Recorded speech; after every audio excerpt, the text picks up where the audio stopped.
How do you see the finals playing out? How do you see it happening? You know, Iguodala's injury, as you said, throws a little bit of a wild card in, but the talent gap is so overwhelming in Golden State's favor once you get past, obviously, the best player in the world, that it's just hard to see this unfolding any other way but what last year was, which was 4-1, and that Cavs team was better than this one. You know, maybe this one has some defensive flexibility that one didn't have, but you got to have offensive firepower to keep up with the Warriors, and the loss of Kyrie Irving really kills them in that regard. So it's hard to see this as a long, super competitive series, but, you know, LeBron makes things happen. Yeah, man. You just gave – I mean, I could hear the resignation in your voice a little bit, Zach. You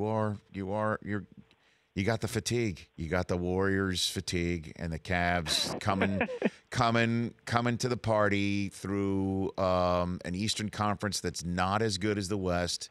So you don't know how battle tested they are. There is LeBron as the difference maker, and they just seem a couple of cards shy in the deck. It feels like, Zach. Again. Yeah, and you know, I mean, we'll see, right? I mean, if they somehow squeeze out Game 1, who the heck knows what happens? But it does feel like we just saw the hardest punch the Warriors are going to take in the playoffs, and you know, this is why there are people who argue for reseeding the playoffs or just seeding them 1-16, regardless of conference or whatever you want to do to get that matchup in the finals instead of in the semifinals. But that hasn't happened, and here we are. You'd be for that?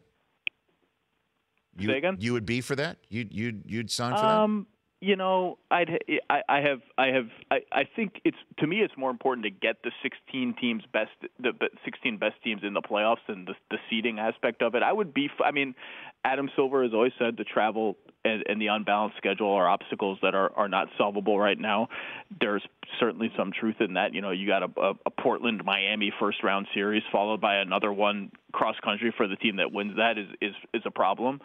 I think there are ways around that. Maybe you go back to 2-3-2. Maybe you shorten the first round to 5 games. I don't know. I'm just spitballing. But I do like the idea of, A, the 16 best teams get in, like the Nuggets this season, and B, you seed so that your 2 best teams can't meet until the finals. The Rich Eisen Show, weekdays at noon Eastern on Audience.